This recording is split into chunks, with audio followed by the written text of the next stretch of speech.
عرفنا في الحلقة اللي فاتت ازاي نتقبل مشاعر أولادنا، وإن ازاي ده قادر إنه يغير سلوكهم ومزاجهم للأحسن. النهاردة هنتعلم الحاجات اللي ممنوع نهائي نعملها واحنا بنتعامل مع مشاعر أولادنا. 1. رفض المشاعر. الموقف مش مستاهل العياط ده كله حبيبي. خلي بالك، كل ما تحاول تبعد شعور التعاسة عن ابنك وما تدلوش فرصة يعبر عنه وما تتقبلوش، كل ما هيتعلق بيه أكتر. 2. الجواب الفلسفي. مش لازم كل اللي انت عايزه تاخده، كل الناس كده. 3. النصيحة. بص، أحسن حل انت تروح تتأسف له، ممكن تكتب له جواب اعتذار وتديهوله. 4. التحليل النفسي. ما جاش في بالك انك بتكرهي صاحبتك دي عشان بتعاملك زي جدتك وتفكرك بيها؟ 5. الدفاع عن الشخص الآخر. صاحبتك أكيد ما تقصدش، انت مش عارفة انها طيبة، دي شخصية كويسة جدا. 6. الأسئلة. يعني انت ما ضربتوش قبل ما يضربك؟ يعني انت ما حاولتش تضايقه قبل كده؟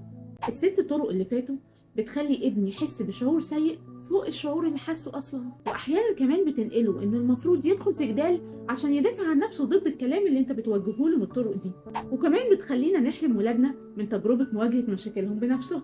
وفي طريقتين كمان ممنوع نستخدمهم نهائي، زي الشفقة. انا زعلان عليك جدا، انا مش عارفه امسك نفسي بالعياط من اللي حصل لك.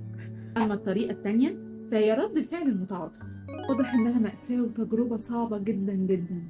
الطرق دي بقى رد الفعل مبالغ فيها اكبر من احساس ابننا الاساسي، وده هيخليه يحس انه يستحق الشفقه اكتر ما هينقل تركيزه لحل المشكله اللي متعرض لها دلوقتي. هيحس ان مفيش في ايده حيله، وكتر خيره قوي ان يتحمل كل ده لوحده، ومش هيخليه يتغلب على مشاعره، بالعكس دي هتزيد اكتر. وفي النهاية حابة أقولك شوية حاجات بسيطة محتاج تخلي بالك منهم، ممنوعين برضو نعملهم نهائي. ممنوع إن أنا أظهر التعاطف مع كل المشاعر اللي بيتعرض لها ابني. أنا بظهر التعاطف المعتدل مع المشاعر السلبية فقط لما يحتاج ابني للتعاطف. وممنوع برضو ابني وهو بيعبر عن مشاعره وشتم نفسه إني أتعاون معاه وأعيد الشتيمة. لا، إحنا المفروض بنقبل ألمه بس من غير ما نعيد أي شتايم هو قالها على نفسه. وما تبقاش برضو زي الآلة يقول كلام تعيد وراه. يعني اما يقول لك انا بكره صاحبي ما تعدهاش زيها، ممكن تقول له واضح انك متضايق من صاحبك. وبلاش نهائي ننهار لما نلاقي ولادنا في مشكله. ابنك محتاج يحس ان مشاعره مقبوله في اي وقت مهما كانت، من غير ما يحس بذنب ألمك او انه يكون سبب في انهيارك. لازم دايما تحسسه انك جنبه وهتدعمه في اي وقت مهما كان شعوره. واهم حاجه اوعى تيأس، اعرف دايما انك تقدر انك تتقبل مشاعر ابنك وترجع ثقته بنفسه. فكروا دايما بكل الايجابيات الحلوه اللي هو عملها في حياته، لان كل اللي انا بقوله لك دي مهارات ممكن ما تكونش عندك، بس لو مارستها اكتر من مره هتكون جزء منك.